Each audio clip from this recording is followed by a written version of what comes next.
네, 여러분 반갑습니다. 저는 컴퓨터 소프트웨어 학부의 전수빈 교수입니다. 여러분들과 이번 시간에 살펴볼 내용은 제14단원 자율주행입니다. 먼저 이번 14주차 학습 내용입니다. 이번 시간에는 자율주행 중에서도 자율주행 자동차에 대해 배워보도록 하겠습니다.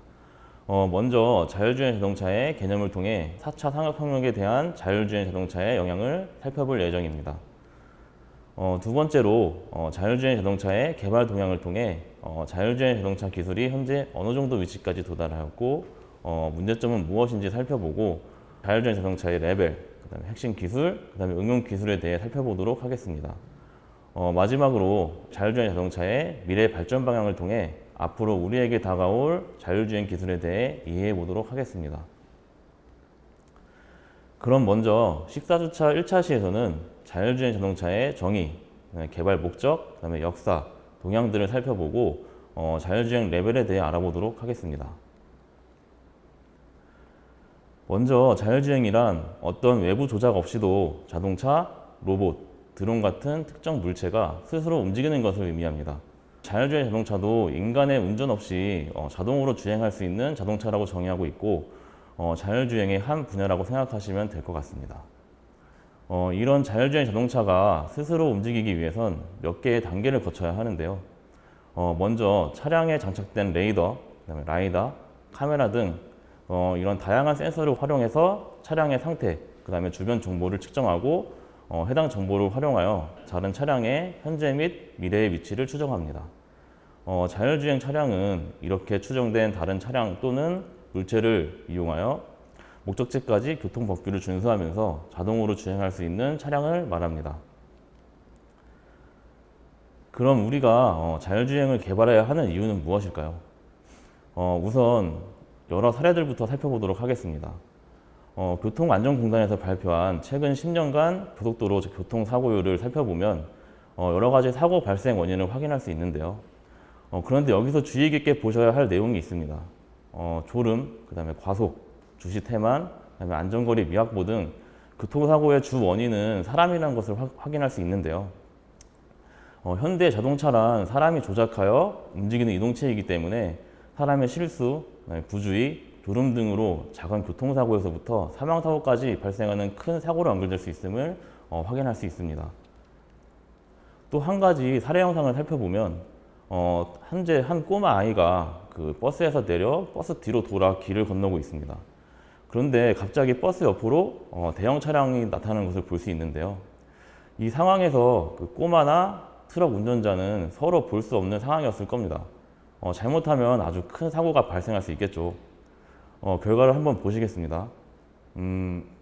대형 트럭이 급정거를 하여 아슬아슬하게 꼬마 아이 앞에서 멈춰서는 것을 볼 수 있습니다. 대형 트럭 운전자의 입장에서는 갑자기 튀어나온 아이를 인지하고 브레이크를 밟았을 것입니다. 물론 운전자는 바로 브레이크를 밟고 차를 정지했을 것인데요. 그런데 과연 이 운전자의 신체적 능력으로 이 사고를 예방할 것일까요? 아닙니다. 요즘 출시되는 대부분의 대형 트럭에는 긴급 제동 시스템이라는 기능이 필수적으로 설치가 되는데요. 이 영상은 트럭의 긴급 제동 시스템으로 큰 사고를 예방한 한 사례입니다. 위 영상과 같은 상황에서 아이를 발견하고 아이를 치지 않기 위해서는 0.001초 아니면 0.0001초, 그러니까 굉장히 작은 단위의 빠른 판단과 제어가 필요합니다. 사람이 해낼 수 없는 굉장히 작은 단위의 판단인데요. 이렇게 사람이 해낼 수 없는 일이나 실수들을 방지하기 위해 많은 자율주행 기술들이 연구가 되고 있으며 최종적으로는 사람으로 인한 사고가 발생하지 않도록 하는 완전 자율주행 기술을 개발하는 게 자율주행의 가장 큰 목적이라고 할 수 있겠습니다. 자율주행 자동차를 개발하는 목적을 정리해보면 다음과 같습니다. 첫 번째로 이전 예시에서 설명드렸다시피 안전도 향상이 가장 큰 목적이라고 볼 수 있겠고요. 두 번째는 모빌리티 제공입니다. 우리 사회가 고령화 사회로 들어가면서 갈수록 교통약자들이 증가하게 될 텐데요. 이런 교통약자들 뿐만 아니라 모든 사람들이 편리하게 이동할 수 있는 교통수단을 제공해 주는 것이 두 번째 목적이라고 할 수 있겠습니다. 세 번째는 모든 자동차들이 자율적으로 운전한다고 한번 상상해 보시기 바랍니다. 서로 자신들이 가야 할 방향을 알고 있고 어느 위치에 있는지 알고 있다면 현재 우리가 겪고 있는 많은 교통 문제들이 없어질 수 있습니다. 또한 자율주행 사회에 접어들면 차량 공유 등을 통해 불필요한 자동차가 사라지고 차량의 수가 감소함으로써 교통체증 저감 등의 효율성 향상에 많은 도움이 될 것이고요. 이것뿐만 아니라 환경오염적인 측면이나 자원사용 효율성 측면에서도 많은 도움이 될 수 있을 것입니다. 다음으로 자율주행 자동차 기술의 역사에 대해 살펴보도록 하겠습니다. 자율주행 기술은 예전부터 관심이 굉장히 많은 분야 중 하나였고요. 30년대 최초로 GM이 자율주행 자동차 컨셉을 발표합니다. 이것이 바로 자율주행 자동차의 시작이라고 보시면 되겠는데요. 자율주행이 본격적으로 개발된 것은 80년대부터입니다. 여기에 보시는 카네기 멜론의 자율주행 자동차 차량이 당시의 기술을 최대로 발휘해서 자율주행 기능을 구현하고 실제 도로에서 연구한 경력이 있는데요. 비록 큰 성공은 거두지 못하였지만 당시 기술을 이용하여 자동으로 움직이는 자동차를 구현했다는 것만으로도 굉장히 큰 이슈가 되었던 차량이기도 합니다. 90년대에는 80년대보다 컴퓨터 기술이 많이 발전했지만 지금과 같이 센서 기술이나 인터페이스 기술 그리고 인공지능 기술이 없었기 때문에 자율주행 기술이 크게 발전하지 못하였고 단순히 차량의 정보를 수집하는 간단한 기계 조작을 할 수 있는 기술에 머물렀는데요. 그런데 2000년대에 들어오면서 미국의 국방연구를 총괄하는 다르파에서 별도의 외부 도움을 받지 않고 오직 차량이 탑재된 여러 가지 센서를 활용하여 스스로 사막에 160마일, 한국 키로로 치면 240km를 자율주행하는 그런 그 당시 굉장히 큰 대회를 시행합니다. 첫 대회가 열렸던 2004년도에는 모두 실패하였지만 그 다음 해인 2005년에는 무려 4팀이나 성공을 했고 매년 대회를 통해 자율주행 관련 기술에 큰 성과를 거두었습니다. 이때 당시에 미국의 다르파에서 이런 대회를 했던 이유는 그 당시에 미국의 군사적인 수요 때문인데요. 이라크 전쟁 당시 물류를 옮기거나 정찰 시 많은 인적 피해가 발생하는 것을 보고 이런 과정을 무인으로 대처하면 어떨까라는 발상을 시작으로 이 대회를 열게 된 것이고요. 이런 군사적 기술이 잘 개발이 돼서 스탠포드의 세바스찬 스런 교수님이 구글과 함께 차린 구글 X에 이 기술이 접목되고 그다음에 최근에 이 기술이 다시 구글의 웨이모로 넘어가면서 자율주행 자동차가 실용화되는 이런 경력이 있습니다. 또한 이때 당시 참가했던 GM팀은 테슬라, 우버 등으로 분산되면서 현재 많은 자율주행 기술을 보유하고 있습니다. 여기서 한 가지 재미있는 연도는 2014년도인데요. 2014년 ITS라는 지능형 교통 시스템 컨퍼런스에서 벤츠 회장이 이런 말을 합니다. 2020년까지 자율주행 기술을 실현하겠다 이렇게 말을 하였는데요. 그때까지 자율주행 기술은 구글과 같은 연구 분야에서 많이 진행되었지만 이 발표를 통해 굉장히 많은 자동차 회사들이 자율주행 기술에 뛰어드는 계기가 되었습니다. 이때 대부분의 회사들은 2020년 자율주행 기술 보편화를 목표로 빠른 속도로 기술을 개발을 진행하였는데요. 지금 2020년을 생각해보면 여러분의 느끼는 체감은 어느 정도인가요? 네, 여러분들이 느끼는 바와 같이 완전 자율주행은 아직 많은 시간이 필요할 것 같고 BMW와 같은 대부분 회사들은 그 목표를 2025년으로 바꿔 기술 개발을 진행을 하고 있습니다. 이후 자세한 이야기는 뒤에서 하도록 하고요. 다음으로 자율주행 기술의 복잡도와 계산량 그리고 기능들이 각 연도별로 어떻게 변하는지 한번 살펴보도록 하겠습니다. 현재 자율주행 기술을 가능케 하는 기술은 컴퓨팅 기술이 90%라고 해도 과언이 아닐 정도로 많은 부분을 차지합니다. 이 컴퓨팅 기술은 얼마나 많은 고도화를 통해서 처리량을 늘리면서 최종적으로는 인공지능을 통해 차량의 판단에 어떻게 접목할 수 있느냐가 가장 큰 도전 과제가 되겠는데요. 그래프에 보시는 것과 같이 80년대 초 차량 기술은 단순한 물리량 측정과 기능 제어 등을 목적으로 하고 있습니다. 하지만 시간이 지날수록 컴퓨팅 기술의 발전과 많은 연구를 통해 복잡하고 지능적인 계산을 할 수 있게 되었으며 이를 통해 2000년대에는 실제적으로 차량이 행동할 수 있는 단계까지 기술을 양산할 수 있었고요. 마지막으로 지속적인 발전을 통해 차량이 스스로 판단하고 운행할 수 있는 부분 자율주행, 완전 자율주행 기술까지 발전해 나가는 것이 현재 자율주행 기술의 목적이라고 볼 수 있겠습니다. 여기에 나와 있는 이런 기능들은 2차 시에 자세히 다룰 예정이니 간단히 보고 넘어가도록 하겠습니다. 자율주행 자동차는 복잡한 도심으로 갈수록 인지해야 하는 사물과 판단해야 할 조건이 많아져야 하고요. 차량의 속도가 빨라질수록 사물을 인지하고 판단해야 하는 시간도 그만큼 빨라져야 하기 때문에 그만큼 기술 개발이 복잡하고 어려워집니다. 이런 관계를 바탕으로 현재 운영되거나 개발되고 있는 자율주행 기술을 차량의 속도와 교통의 복잡도로 구분해 놓으면 다음과 같이 표현할 수 있는데요.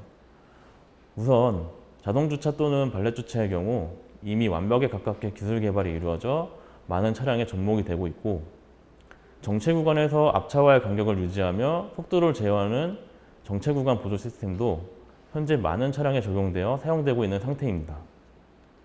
그 다음으로 안정적인 개발이 진행되고 양상되고 있는 기능은 고속도로에서의 크루즈 컨트롤과 차선 유지 기능을 말할 수 있는데요. 이미 경험하신 분들도 계시겠지만 고속도로는 도로가 잘 관리되어 있고 차량 위에 다른 사물이 존재하지 않으며 변수도 많지 않기 때문에 고속의 환경에서도 차량을 비교적 쉽게 제어할 수 있습니다. 현재 테슬라의 경우에는 내비게이션 온 오토파일럿이라는 기능으로 목적지까지 자동으로 주행하는 기능을 선보이고 있는데요. 이 기능에는 목적지까지 차량을 인도하는 엔드투엔드 주행 기능과 자동 차선 변경 기능이 추가되어 운영되고 있지만 아직 많은 문제점이 발생하기 때문에 실제 서비스하기에는 아직 이르지 않나라는 평가가 많아지고 있습니다. 제가 자동차 관련 회사에 재직 중일 때에도 현대자동차에서 이런 추월 기능을 연구 개발하고 있었는데요. 현재 이 기능이 출시된지는 잘 모르겠지만 국내 기업들도 굉장히 많은 연구가 되고 있다는 것을 알고 계시면 될 것 같습니다. 자율주행에서 최종적으로 추구하는 서비스는 일반 도로의 자율주행으로 그림에서 보시는 것 같이 혼잡한 도심 지역에서 자율주행 서비스를 진행하는 것인데요. 이런 혼잡한 도심은 감지해야 할 정보도 많고 예측해야 할 변수도 굉장히 많기 때문에 굉장히 고난이도의 기술력을 필요로 합니다. 현재 일반 도로의 완전 자율주행 기술은 아직까지는 연구 단계에 있거나 시범적인 서비스 단계에 진입한 상태라고 보시면 될 것 같습니다. 다음으로 자율주행 개발을 진행하고 있는 주요 기업에 대해 살펴보도록 하겠습니다. 현재 많은 차량 기업, 티어 1 부품 기업, IT 기업, 스타트업, 연구소 등에서 자율주행과 관련된 다양한 분야의 연구 개발을 진행하고 또 시스템을 출시하고 있는데요. 그중 대표적인 기업들을 살펴보면 자동차 업체에서는 GM, 포드, 닛산 등이 있고요. IT에서는 누구나 다 아시는 구글의 웨이모, 그다음에 중국 기업인 바이두, 그리고 아마존 등이 자율주행 연구에 매진하고 있습니다. 또한 그의 업체 중에는 앱티브나 우버, 리프트, 보시, 오로라 등이 있는데요. 이 중에서도 이미 자율주행 서비스를 시행하는 곳이 있습니다. 제한적인 공간이긴 하지만 웨이모의 경우에는 애리조나주의 피닉스에서 완전 자율주행 자동차 서비스를 수행하고 있는데요. 이 차량의 경우 현재 운전석에 운전자 없이 완전 차량 스스로 움직이는 서비스를 제공하고 있습니다. 추후에 미국에 갈 기회가 생기면 체험해 보는 것도 좋은 기회라고 생각됩니다. 유튜브에서도 확인할 수 있으니까 한 번씩 찾아보시면 매우 신기한 영상들을 많이 보실 수 있을 겁니다. 또한 앱티브의 경우 처음 들어보시는 분들이 대부분일 수 있는데요.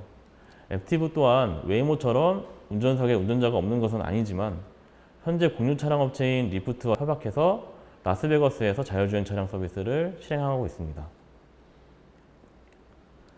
마지막으로 현재 자율주행 기술을 이끌어가는 주요 회사들을 살펴보면 다음과 같은데요. 네비건트 리서치라는 회사에서 매 분기별로 자율주행 부분 리더를 분석하여 이와 같은 표를 발표하고 있는데요. 방금 전에 설명드렸다시피 웨이모가 자율주행 부분 중 가장 앞선 기술력으로 기술 개발의 선두를 유지하고 있다고 보시면 될 것 같고요. 그 뒤를 포드나 폭스바겐 같은 자율주행 회사들이 뒤따르고 있습니다. 한 가지 흥미로운 점은 앱티브 현대인데요. 현대자동차가 2019년 자율주행 기술력을 갖춘 앱티와 손잡으면서 많은 투자를 진행하였고 선도 기업에 합류한 것을 볼 수 있습니다. 또 한 가지 흥미로운 점은 여러분들이 알고 계시는 테슬라일 겁니다. 현재 테슬라의 오토파일럿을 완전 자율주행이라고 생각하시는 분들이 굉장히 많은 것 같은데요. 현재 테슬라는 자율주행 단계를 총 6단계라고 하면 2단계에서 2.5단계의 수준의 그 기술력을 가지고 있다고 생각하시면 될 것 같고요. 아직 안전성이 떨어지는 기능들을 조금 도전적인 자세로 세상에 출시하여 많은 관심을 받고 있지만 그만큼 위험성도 높다는 것을 이 강의를 듣는 분들은 인지하셔야 될 것 같습니다. 테슬라의 앨런 머스크는 많은 사고가 발생함에도 이런 개발을 옳다고 판단하고 신기술을 세상에 내놓고 있지만 앞으로 이러한 방향이 맞는지는 더 지켜봐야 할 것 같습니다.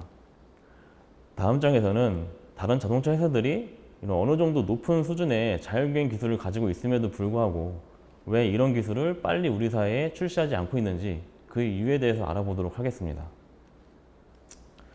기본적으로 현재 기술 수준에서 자율주행 기술은 쉽게 구현이 가능합니다.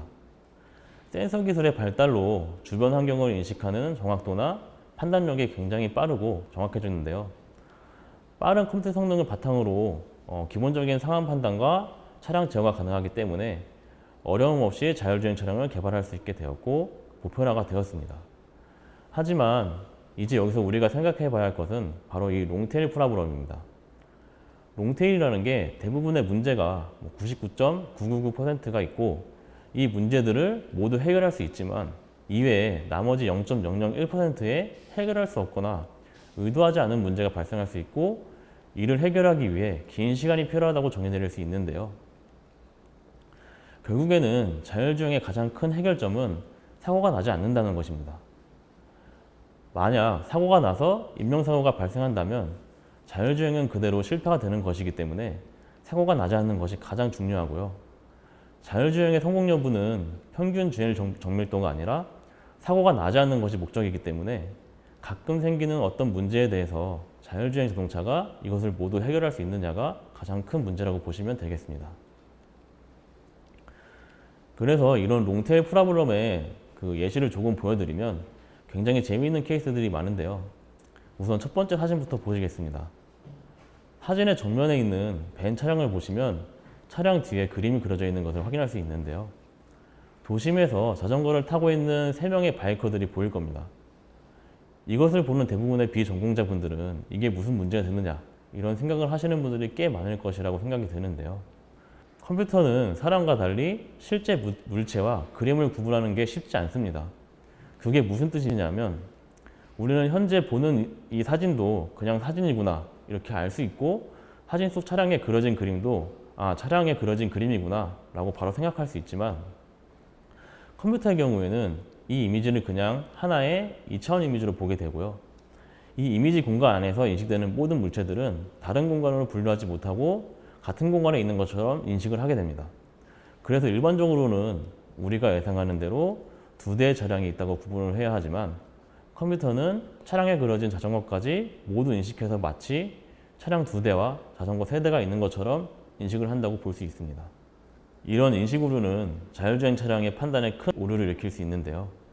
이렇게 차량의 뒤에 실제 사람이나 차량, 자전거 그림이 그려져 있는 상황이 평소에 얼마나 발생할까요? 그렇게 자주 발생하지 않을 것이고 컴퓨터나 개발자들이 이 상황을 미리 인지하지 못할 가능성이 굉장히 높습니다. 추가적으로 두 번째 사진과 같이 도로에 비행기가 추락한다든지 몇 년 전에 있었던 일이죠. 대구에 이렇게 말을 타고 다니는 사람이 등장한다든지 이런 자주 일어나지 않지만 자율주행 운영에 큰 영향을 줄 수 있는 상황들이 문제를 일으킬 가능성이 굉장히 많다는 것입니다. 물론 다양한 방법으로 이 문제들을 해결할 수 있지만 이런 상황이 자주 일어나는 상황이 아닐 뿐더러 방금 전에도 말씀드렸다시피 컴퓨터나 개발자 입장에서는 처음 겪게 되는 알 수 없는 상황이 될 수 있기 때문에 컴퓨터가 인식하기 쉽지 않다는 것입니다. 물론 사람들도 처음 닥치는 상황이나 문제를 발견했을 때 이를 해결하기가 쉽지는 않겠지만 기존의 경험이나 지식을 바탕으로 이를 해결할 수 있는 또 다른 방법을 생각해내고 해결할 수 있는 대처 능력을 가지고 있습니다. 컴퓨터는 어떤 특정 상황을 인식하는 것은 사람보다 뛰어날지 모르나 이를 해결하기 위해 다양한 방법을 생각하는 것은 아직까지 사람의 도움이 필요로 하기 때문에 이런 경험하지 못한 일들이 발생을 했을 때 이 일을 잘 처리할 수 있느냐 하는 것은 아직 많은 연구가 필요하다고 볼 수 있겠습니다. 이런 문제들과 관련해서 현재 운영되거나 서비스되고 있는 자율주행 자동차들에 대해서 실제 많은 사고들이 발생하고 있고 이에 대한 심각성도 점점 대두되고 있는데요. 대표적인 예를 살펴보면 가장 최근에 발생한 테슬라 사고를 볼 수 있습니다. 이 테슬라 차량은 오토파일럿 기능이 설정된 상태였다고 합니다. 하지만 결과를 보시면 그대로 속도를 줄이지 못하고 트럭에 충돌하는 것을 볼 수가 있는데요. 이런 사고가 발생한 원인은 앞에 트레일러를 제대로 인식하지 못한 센서와 소프트웨어 문제라고 볼 수 있습니다. 테슬라 차량뿐만 아니라 현재 양산되고 있는 대부분의 자율주행 보조 차량들은 전방의 물체를 감지하기 위해 카메라와 레이더를 쓰고 있고 앞차와의 정확한 거리 측정을 위해서 레이더 정보에 많이 의존하고 있는데요. 보통 레이더는 잘못된 인식으로 인한 오류를 막기 위해 정지된 물체를 인식하더라도 그 인식된 물체를 표적에서 삭제하는 알고리즘을 사용하고 있습니다. 그 이유는 도로 위에 저렇게 차량이 누워있는 케이스가 몇백만 또는 몇천만 분의 1의 확률로 발생하거나 아예 발생을 하지 않기 때문에 이런 적은 확률을 위해 정지된 물체를 인식하는 것보다는 정지 물체로 인해 자주 발생하는 오인식을 막는 것이 더 효과적이라고 판단했기 때문입니다. 이런 문제들을 해결하려면 물체를 인식하는 센서들의 성능이 더 좋아져야 하고요. 그에 따른 판단 방법들도 많은 연구가 필요합니다. 그렇기 때문에 만약 여러분들이 이런 자율주행 보조 기능을 이용할 때에는 아직까지는 너무 기계를 믿지 마시고 항상 긴장을 유지하는 것이 안전상 좋다는 것을 알려드리고 싶고요. 이 영상 같은 경우에는 수많은 고가의 센서와 컴퓨팅 기술들이 들어간 자율주행 차량도 이런 롱테일 프로블럼으로 인해 사고가 날 수 있다는 것을 보여주는데요. 2018년도에 우버 자율주행 자동차로 인해 사망사고가 나는 사건이 있습니다. 이 사건은 완전 자율주행 차량의 첫 번째 사망사고라 굉장히 많은 이슈가 되었는데요. 영상에서 보시는 것 같이 어두운 도로를 달리고 있는데 왼쪽에서 갑자기 자전거를 끌고 무단횡단을 하는 보행자가 있습니다. 우버 차량은 이를 인지하지 못하고 그대로 추돌이 일어났고 자전거 보행자는 그대로 사망한 사건인데요. 이 차량은 객체들을 인지하기 위해서 카메라뿐만 아니라 라이더, 레이더 등을 설치하여 운영되고 있고 아무리 어두운 지역이라고 하지만 이 장비들이 사람을 충분히 인지했을 것입니다.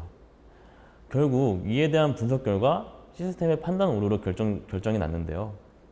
시스템에서는 해당 물체를 충분히 인지했지만 이런 왕복 4차선의 도로에서 사람이 무단횡단할 일이 없기 때문에 그 시스템 상에서는 이런 사람을 인지했음에도 불구하고 삭제했다고 발표를 했습니다. 저의 개인적인 의견으로는 카메라까지 이 사람을 인식했다면 분명히 사람으로 인식하고 제동을 했을 것입니다. 하지만 너무 어두워 카메라로는 볼 수 없는 영역이었고 라이다만이 이 사람을 인식할 수밖에 없는 상황이었기 때문에 시스템은 오검지로 인식하고 삭제했을 가능성이 굉장히 높을 것 같습니다. 현재 업계에서 자율주행 차량 출시를 계속해서 미루고 그 연구에 매진하고 있는 이유도 이런 이유 때문입니다. 단 0.0001%의 사고 확률, 그러니까 비행기 사고가 발생할 확률과도 같은데요. 이런 확률까지도 없애기 위해 보수적인 입장에서 출시를 미루고 있는 것이고요. 결국 기술이 발전하면서 그 자율주행 차량이 우리 앞에 운행되고 있지 않을까 하는 생각을 합니다. 다음으로 자율주행 레벨에 대해 살펴보도록 하겠습니다.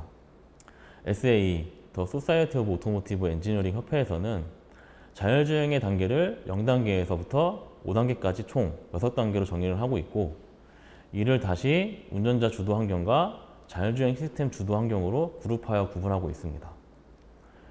운전자 주도 환경은 차량의 제어 및 모든 책임은 운전자에게 있다는 것이고요. 자율주행 시스템 주도 환경은 차량의 제어 및 책임이 대부분 자율주행 시스템에 있다는 것을 뜻합니다. 하지만 자율주행 시스템 주도 환경이라고 해서 모든 책임이 자율주행 시스템에 있다는 것은 아닌데요. 각 레벨에 따라 책임이 달라질 수 있고 또한 아직 세계적으로 자율주행과 관련된 법이 만들어지고 있는 단계이기 때문에 운전자가 없는 5단계를 제외한 모든 단계에서는 사람에게 전적으로 책임이 있다는 것을 알아두셔야 할 것 같습니다. 이와 관련된 자세한 얘기는 각 단계별에서 살펴보도록 하겠습니다. 현재 우리나라 양산된 차량에서 경험할 수 있는 자율주행 단계는 2단계에서 2.5단계라고 보시면 될 것 같은데요. 대부분의 차량은 아직까지 2단계에 머무르고 있고 아우디나 테슬라 정도만이 2.5단계의 자율주행 보조 기술을 출시하여 서비스를 진행하고 있습니다. 또한 완전 자율주행의 경우 6개의 레벨 중 4단계부터라고 보시면 될 것 같습니다. 현재 개발되고 있는 모든 자율주행 자동차는 이 SA 자율주행 단계에 따라 구분되고 있고요. 이제 각 단계를 세부적으로 살펴보도록 하겠습니다. 첫 번째는 0단계인데요. 0단계는 현재 대부분의 차량에 적용되는 단계입니다. 모든 기술이 수동으로 제어되고 자동화, 주행 모듈 기능이 포함되지 않은 단계를 의미합니다. 현재 평범한 자동차라고 생각하면 되겠죠. 하지만 1단계로 들어가면서 여러 가지 기능들이 접목되었는데요. 아마 여러분들이 타보셨던 아니면 타고 계시는 차량은 이 1단계가 적용되었을 가능성이 굉장히 높을 것이라 생각됩니다. 1단계는 자동화의 최저 단계로 운전자 보조를 위한 단일적인 자동화 시스템을 포함한 단계로 정의되는데요. 포함되는 자동화 기능에는 긴급제동 시스템, 크루즈 컨트롤 등과 같이 이런 단일적인 자동화 기능들이 주로 개발되었습니다. 1단계의 특징 중 하나라면 1단계 자동화 기능은 오직 한 가지 목표를 가지고 자동화 기능을 수행한다는 것입니다. 만약 차량의 속도를 제어하는 크루즈 컨트롤을 이용한다면 자동화 시스템은 차량의 가속만 제어할 뿐 나머지 조향이나 감속 등은 운전자가 해야 하는 이런 단일적인 자동화를 생각하시면 될 것 같습니다. 2단계부터는 ADAS라는 개념이 등장하면서 차량의 여러 가지 안전을 위한 보조 기능들이 탑재가 되기 시작하는데요. ADAS는 어드밴스드 드라이버 어시스턴트 시스템의 줄임말로 한마디로 안전한 주행을 위해 드라이버를 도와주는 시스템이라고 생각하시면 될 것 같습니다. 기존 1단계서와 같이 단순히 속도를 유지하는 기능만 있는 것이 아니라 속도 제어, 스티어링 휠 제어, 차선 유지, 블라인드 스팟 감지, 긴급제동 시스템 같이 2개 이상의 여러 기능들이 한 번에 움직이면서 운전자를 보조해 준다고 생각하시면 이해하기 쉬울 것 같습니다. 이런 운전자 보조 기능은 2차 시에서 자세히 알아보도록 하겠고요. 이런 기능들을 단지 운전자를 보조해 주는 역할뿐만 아니라 차량이 스스로 판단을 하거나 행동을 하는 과정은 아니기 때문에 부분적인 자율주행 단계라고 보시면 될 것 같습니다. 현재까지 양산되고 출시되고 있는 자율주행 기술들도 대부분 2단계에 속한다고 보시면 될 것 같습니다. 차량이 스스로 판단하고 행동에 옮기는 단계는 3단계부터라고 생각하시면 될 것 같습니다. 2단계까지는 어디까지나 사람이 판단하고 기능을 ON하거나 기능이 ON되어 있는 상태에서도 사람에 의해 언제든지 사람이 개입해서 오프할 수 있다는 특징이 있는데요. 3단계부터는 조건부 자율주행이 가능해집니다. 하지만 2단계에 비해 기술적인 부분에서의 성능은 향상되었을지 몰라도 사용자 측면에서는 느낄 수 있는 부분이 많이 적을 수 있어 2단계와 3단계를 많이 혼용해서 사용하고 있기도 한데요. 3단계만의 특징이라고 한다면 주변 환경 인식 능력과 부분적인 결정 권한을 자동 시스템이 가진다는 것입니다. 대표적으로 차선을 변경할 때 2단계까지는 운전자가 직접 차선을 변경했지만 3단계에서는 시스템이 스스로 주변 환경을 인지하고 추월이 필요하거나 차선 변경이 필요하다고 생각되면 스스로 차선을 변경함으로써 좀 더 자율적인 환경을 제공해 줄 수 있습니다. 하지만 이런 3단계 자율주행도 긴급 상황이 발생했을 때는 언제든지 사람이 개입할 준비가 되어 있어야 하고요. 사고의 모든 책임은 운전자에게 있다는 것을 알아두셔야 할 것 같습니다. 이전 슬라이드에서도 예를 들었지만 아직 2에서 2.5단계 시스템을 너무 믿고 사고가 나는 케이스가 많이 발생하고 있으니 이 부분은 사용자의 입장에서 굉장히 조심해야 하는 부분일 것 같습니다. 현재 3단계 첫 양산 케이스는 아우디에서 시작을 했고요. 테슬라에서도 작년 말부터 NOA 기능을 선보이면서 2.5에서 3단계 시장에 발을 들였습니다. 하지만 굉장히 부분적인 자율주행 기능이라는 것을 꼭 명심해야 할 것 같습니다. 4단계와 5단계는 완전한 자율주행 단계라고 생각하시면 될 것 같은데요. 단지 차이점이라면 4단계는 운전석에 운전자가 꼭 탑승해야 언제든지 주행에 참여할 수 있는 상태가 되어야 한다는 것이고요. 5단계는 운전석에 운전자가 없는 완전한 자율주행 상태라는 것입니다.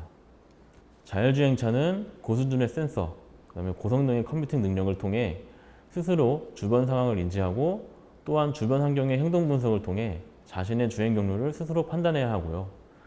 이런 자율주행을 운전자 없이 완벽하게 스스로 수행해야만 5단계 자율주행 차량이라고 인증을 받을 수 있을 것 같습니다. 현재 4단계의 자율주행 실험이나 서비스를 하고 있는 굉장히 많은 회사나 연구소들이 존재하고요. 5단계의 운전자가 없는 완전 자율주행 서비스를 진행하고 있는 곳은 제 지시간에서는 아직 구글의 웨이모밖에 없는 것으로 알고 있습니다. 하지만 앞으로도 더 많은 기업과 연구소들이 짧은 시간 안에 이런 완전 자율주행 단계에 올라올 것이라는 것은 확실한 사실이기 때문에 앞으로의 행보가 많이 기대가 됩니다. 네, 여기까지가 자율주행의 1차시 내용이 되겠습니다. 먼저 자율주행 자동차의 개요를 통해 현재 자율주행의 정의와 역사, 그리고 최근 연구 동향을 살펴보았고요. 특히 자율주행 자동차를 개발하는 이유를 각각의 예를 들어 알아보면서 그 필요성을 좀 더 자세히 살펴보았습니다. 또한 연구 동향을 통해 현재 자율주행을 개발하고 있는 회사, 연구소 등에 대해 알아보았고요. 현재 자율주행 시스템이 어떤 단계까지 와 있고 문제점은 무엇인지에 대해 살펴보았습니다. 마지막으로 자율주행의 총 6가지 단계에 대해 살펴보았고 각 단계별로 어떤 특징을 가지고 있는지에 대해 자세히 알아보았습니다. 이번 1차 시에서는 자율주행의 기본적인 개념과 정의에 대해서 살펴보았는데요. 다음 2차 시에서는 조금 더 기술적인 내용을 바탕으로 자율주행의 핵심 기술, 그 다음에 응용 기술, 앞으로의 발전 방향에 대해 이야기해 보도록 하겠습니다. 감사합니다.